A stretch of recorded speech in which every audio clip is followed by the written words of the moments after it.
Welcome to Not Silent Podcast. I am your host, Arbana. Imagine being forced to flee your home, not once, but 4 times. Imagine carrying your infant daughter through mountains under airstrikes, leaving behind everything you had built, not knowing whether you would survive the journey. Imagine losing family members, friends, and the place you once called home. And then, despite all of that, choosing not to surrender or disappear, but deciding your life to helping others heal from very trauma you endured. That is the story of my guest today. Shiler Sido is a Kurdish peace-building specialist, human rights advocate, and the founder of Action for Community Empowerment in Syria. Through her work, she has become one of the leading humanitarian voices working to support conflict-affected communities across Syria. Shiler, thank you so much for joining us. It's truly a pleasure to have you on Not Silent. Thank you so much, and for the invitation. I really appreciate it. And thank you for giving me the chance to share my story with the world. Shiler, it's been more than a year after the fall of Bashar al-Assad. Many hoped Syria would finally find peace, but yet violence continues, particularly against minority communities. How would you describe the situation in Syria today? Syria is a very diverse country, and it's known for its diversity. It has all ethnicities, different religions, different languages, different cultures. We all live together in harmony and peace and coexisted as sisters and brothers. But after the crisis in Syria, so many dramatic changes happened, including the security and the safety of minorities within a country that they served with their hearts. More than a year and a half after Assad fell, we as minorities, including the Kurds, the Christians, the Armenians, and the Alawites, hope that we are looking for a new Syria where everybody would live together in harmony and peace. But that wasn't the scenario, and that wasn't the case. The new ruler who took control of Syria, instead of dialogue, instead of national dialogue, inviting everyone to a national dialogue, they choose military solutions over peace and conversation. That is why Syria now is stuck in the middle of nowhere, where everybody is afraid, traumatized, facing lack of stability, facing a foggy future, where our children are no longer safe. We don't know where the country is going. The new ruler took a lot of actions against the minorities, killing them. Till today, there is a lack of accountability against those who committed the crimes. We don't have transitional justice that the Syrians is asking for, and we don't have even the women were left aside, even though that women participated in the civil society, in building Syria. They had tremendous role in building Syria. Now they are completely overlooked, given the fact that women have the power, and Syrian women are very educated, very powerful. They have the skills. They have the political and awareness and comprehension to lead the country. But we were left and ignored, and now it's male-dominated country with a certain agenda that is targeting women itself. Today, Syrian women are not safe. They are kidnapped, they are killed, they are attacked. They are left aside, not giving them the chance to be part of the power and the authority. This is the reality of Syria today, unfortunately. Yes, so the new ruler who took control of Syria, their background is they were militias. They were strict Muslim militias supported by different countries, including Turkey, who took the political Islam and the Muslim Brotherhood project, their strategy when they tried to do something in Syria. So when they went to Damascus and took control of the capital, they said, this is where we are. We're not going to share power. We're not going to involve anybody. We are here. The one who liberates Damascus will decide what will be the face of Syria. Yes, the new rulers now today in Syria focus more on excluding everybody and focusing on their mentality, Islam oriented approach towards Syrians. We have a NATO member, Turkey, its President Erdogan, who commits crime against Kurdish community in Syria, even before the fall of Assad. We know what happened, and we have to share this with the audience of the killings. And again, I mentioned because Turkey is a NATO member. So you, as a Syria Kurdish, coming from Syria as a Kurdish, can you tell the audience what suffers have faced Kurdish community from the Turkey? I mean, the whole world knows Turkey as being a beautiful country, good for tourism. It is, it is not much on the news because they don't have war, but they don't know the other face of Turkey, where they deal with the Kurds as their historical enemies. They have been killing the Kurds and torturing them for decades. And it is historical. And you can see that till today, we have 10 million Kurds in Turkey, inside Turkey, facing discrimination, facing torture. The Kurdish community leaders are in a prisons. They are not allowed to speak a word about the Kurdish rights. In Syria, the same story. When the Kurds get the chance to breathe a little bit after they took control of their own areas, the majority cities, and they built something called the autonomous administration, where they shared power with other minorities as well, like the Christians and the Armenians and the Yazidis, everybody, and the Arabs as well. So that didn't make Turkey happy. Erdogan was frustrated, so he started attacking the Kurds since 2016 till today. I was in a city called Afrin with the majority of Kurds in 2018. Erdogan, a NATO member with NATO weapon, with NATO warplanes, they attacked Afrin city with the majority of Kurds, massacred the children, women, elderly, you name it. I ran away and saved my life at the last minute when they were attacking with the backed militias on the ground who supported Turkey in the invasion against the Kurds. So they didn't play a positive role. They played a very negative role, and that caused the complexity more in the Syrian scene, given the fact that a regional country violating the international law, coming and making atrocities and massacres against that people, the components of those people, and everybody were completely silent about these crimes until today. We are in a survival mood. The Kurdish people fight daily to save themselves and save their children. It's the only weapon that we have is our resilience. Nothing more than that. I want to mention a point which is very important. As you said, whoever took out power now in Syria, in name they use religion, same as Erdogan uses religion. What is happening? They come up with Quran holding on their hands, trying to portray themselves as the people of God. Meanwhile, they are committing crimes. They are killing innocent civilians. Yes. So Turkey's biggest project, number two, like beside attacking the Kurds, the project is very big. It's the expansion of political Islam from Iran, from Turkey. They want to affect and support all the Islamic agenda in the region and weaponized it against the people and the indigenous people of these places and countries and areas.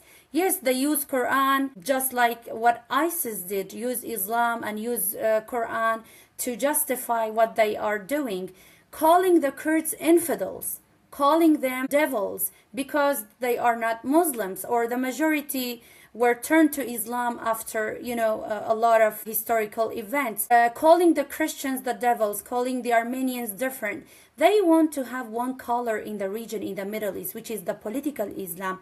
That is why the new ruler agenda, plus the program and the project of Turkey and Iran aligned together against the people of these places. And they invaded Afrin, my city, all the mosques in Turkey in the dawn at 4 a.m. all together. They go for the prayers in the Yes. morning.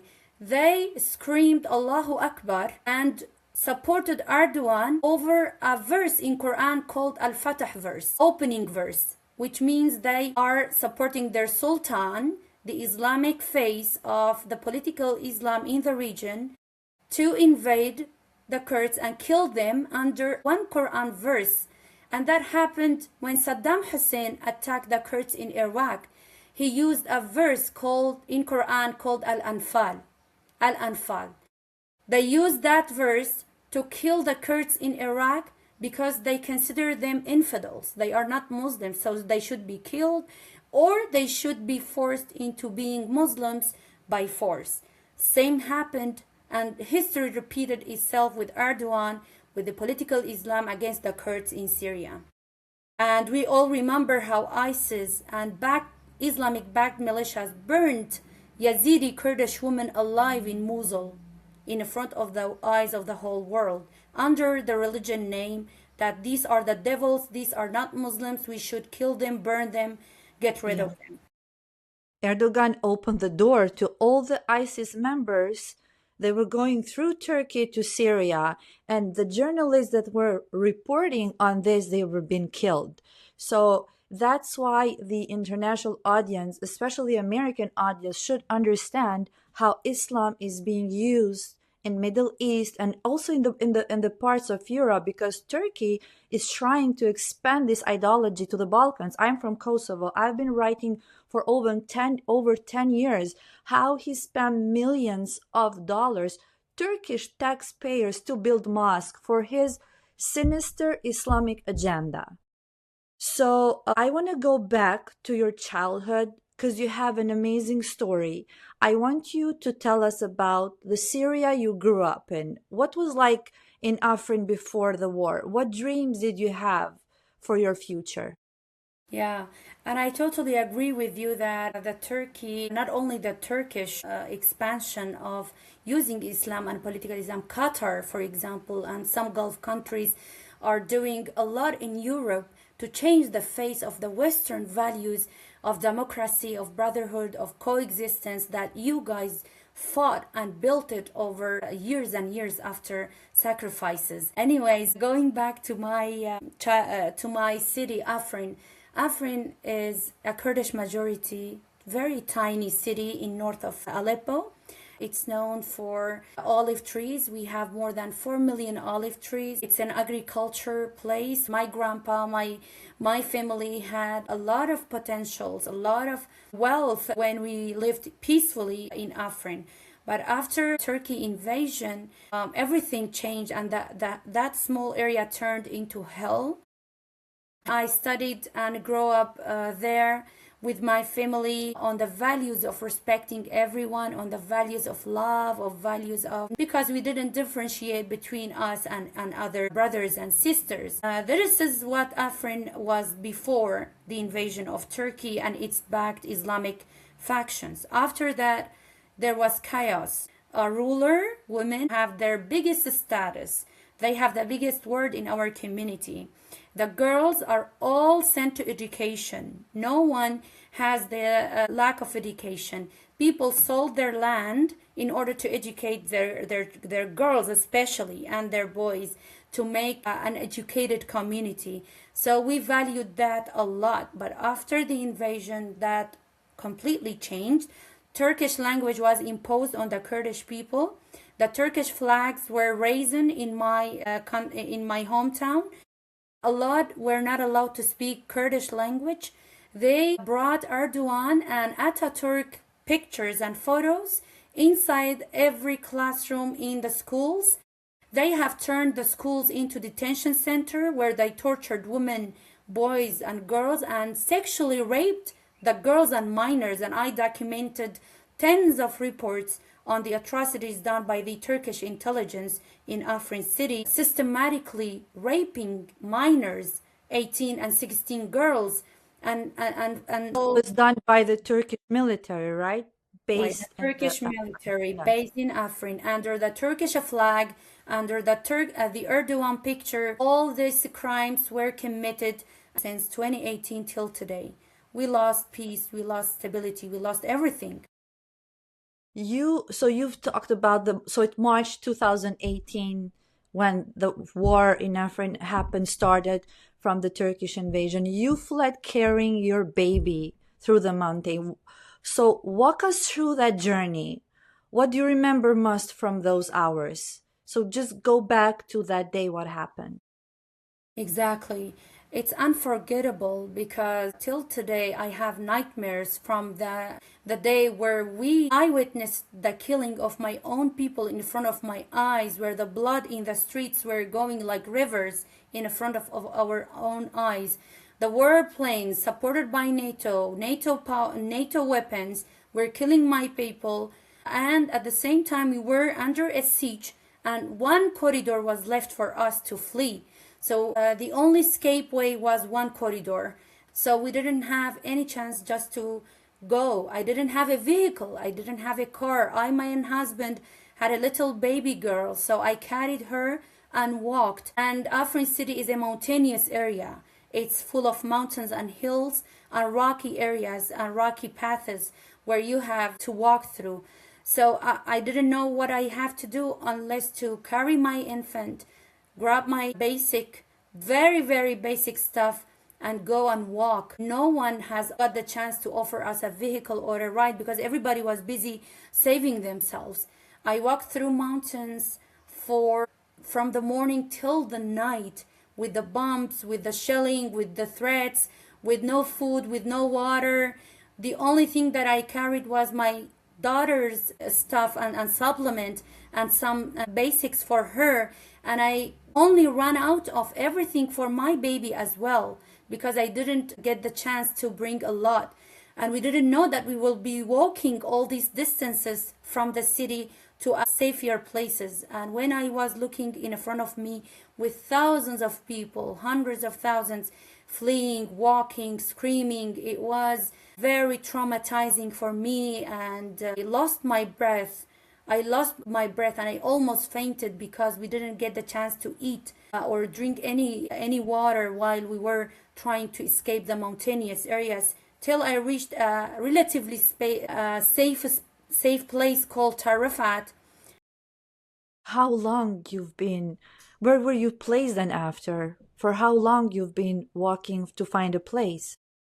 Where they had control of those regions. So we didn't know where to step, where to go. We spent the night out. We looked at each other faces. Nobody's there. No humanitarian entity or UN or anybody come to save us or give us at least a guidance where to go, what to do. We spent the night out. After that, to the local community in Tal Rafat and Shahba region came and offered us a space. So every 10 families gathered in one place, shared, because we didn't have a place to go. So I went to a camp and lived there for 4 years. You lived there for 4 years. Yes. So you raised your daughter for 4 years in the camp. How was living in the displacement camp? What was the daily life like? Very And challenging. what would you wish the world understood about what it means to raise children in those conditions? Yes. You like, it's very, very challenging. The struggle, the basic needs, the change that happened overnight. You are living in luxurious life. You had everything, and all of a sudden you have nothing except the clothes that you are wearing and a tent. That camp lacked the basic things to be called it a formal camp. It was informal camp. Everybody know the sensitivity of children and how they feel danger when their moms and dads are not safe, or they are stressful, or they are stressed. Pregnant women, newborn babies, our children, everybody were completely shocked and traumatized, crying, sad, very stressful, very anxious. I and my daughter, I used to carry her 24 hours. I was sensing that I might lose her or something could happen, So I and my husband and my daughter would sit like this for hours and hug each other in a tent in order to feel a sense of safety with the circumstances that was shocking for us. Living in a camp is very, very dangerous. You lack the privacy. You don't know what to do. You're not used to live in the tent. The heat, the rain. The world should know that camps are not regular and normal places for a human being to stay in. Not a chance. In your biography, you described a night when you became ill and you had to walk nearly a kilometer through the rain because there was no medical care there in the camp. Can you tell us a little bit about that day? Yes, so to April. So I didn't get the chance to bring any medication with me, and there was no medical centers there. I had to walk 1 kilometer from the closest and nearest toilet to go there heavily. The rain was raining heavily.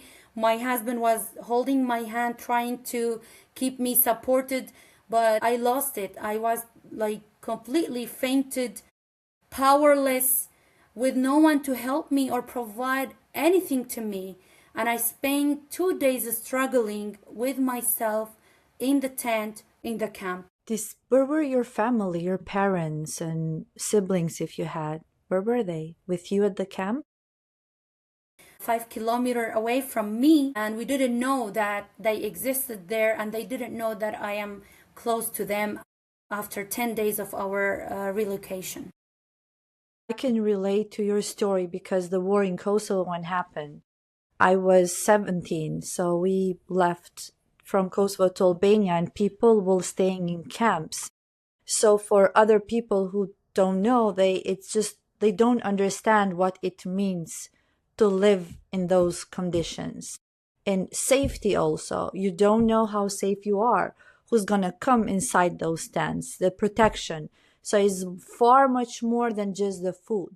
There are a lot of other things and factors that makes you unsafe. But despite everything you endured, you never stopped helping others. So you taught children, documented human rights abuses, and also volunteered in the camps. That's right. I mean, the struggles and the resilience, it's in our DNA as Kurds. We have faced a lot through history. Our ancestors, grandparents taught us to stay powerful no matter what. And I still remember my grandma's when she used to tell me that I need to stay like an olive tree, always green, always rooted, no matter what happens, no matter the storms, no matter the hardships. I should still always be like an olive tree, standing there, giving others, because olive tree always give to its people. I was raised by powerful women who never surrounded, who never took the hardships as a restriction to give and to empower others.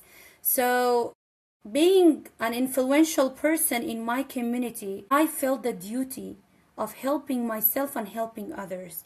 So I put myself together for me, for my husband, for my daughter, and for my community. And when I looked around and saw the misery, I said, no, we're not going to surrender to this reality. Okay, we are facing horrible situations, but I gotta do something.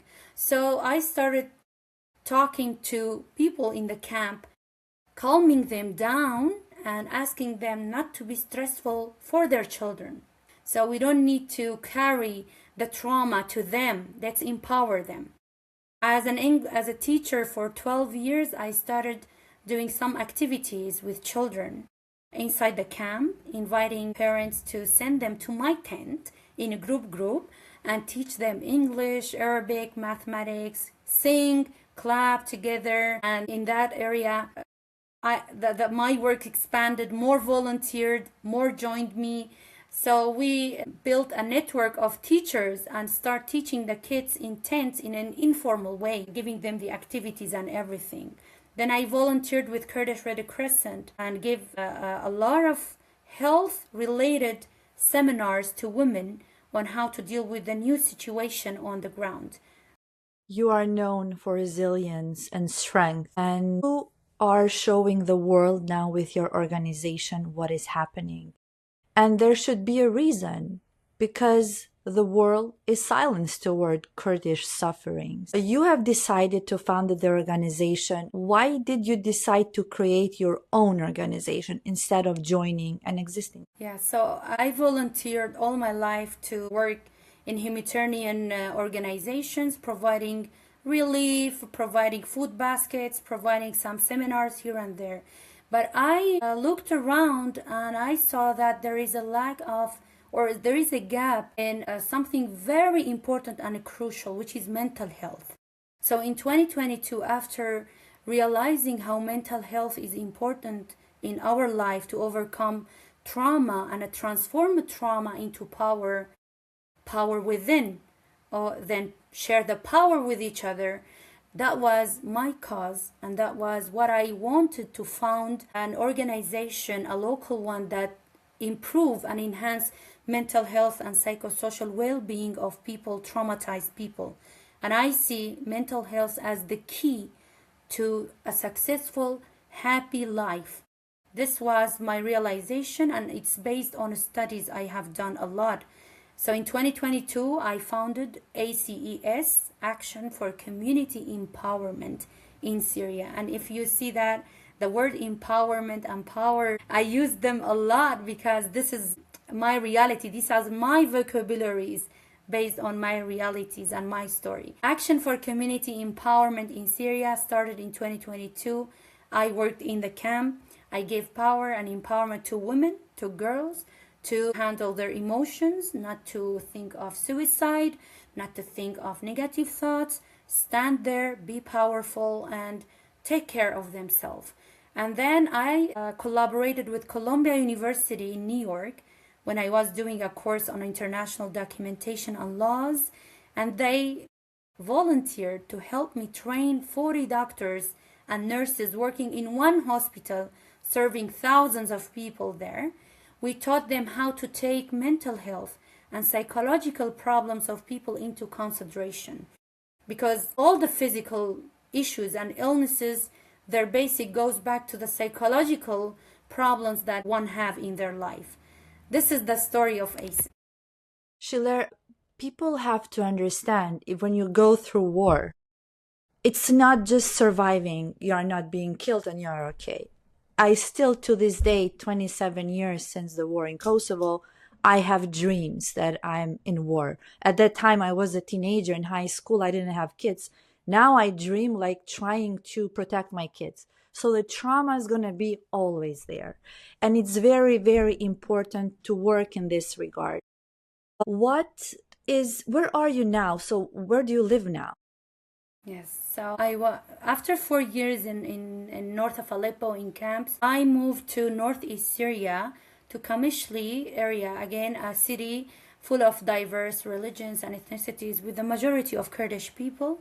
I kept going with my work, partnering with very important local authorities plus the humanitarian organizations to work on MHPSS, education and protection. I did tens of workshops, tens of conferences, inviting everybody to work on the resilience part of our community in the face of the trauma, as we said, enhancing mental health and integrating it into education and school. My NGO and I changed a lot of laws, a lot of regulations in northeast Syria when it comes to building a society that take care of their mental health.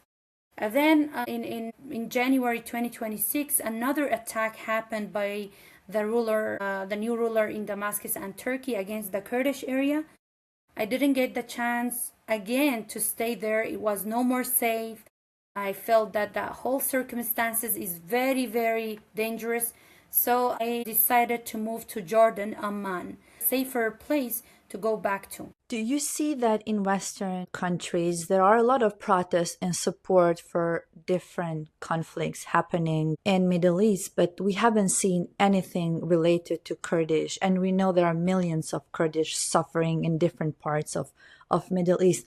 Why do you think there is no awareness or willingness to support the suffering of millions of Kurdish? That's right. This is very important question, Arbana. When you see thousands of people crying for one cause and ignoring the plight of other miseries, it really gives you a sense of the lack of justice in a human, of treating each others as a human being. Like when you look at Kurdish women being killed, raped, burnt alive with the silence of women, feminist movement in the West, I think the world and the feminist movements and all the movements that are asking for the freedom of people lack the understanding and the comprehension of what is Middle East going through. They need to educate themselves more about the Middle East and the crisis. They need also to look into other people's miseries and ask for the freedom of other people who are facing great atrocities, who are facing injustice in their cause and the right of existence. There are so many examples, not only the Kurdish women. Look at the women in Sudan, in Fashur. The indigenous women there were raped. Women were raped by group of men. And there is one incident that caught my attention in Sudan, for example.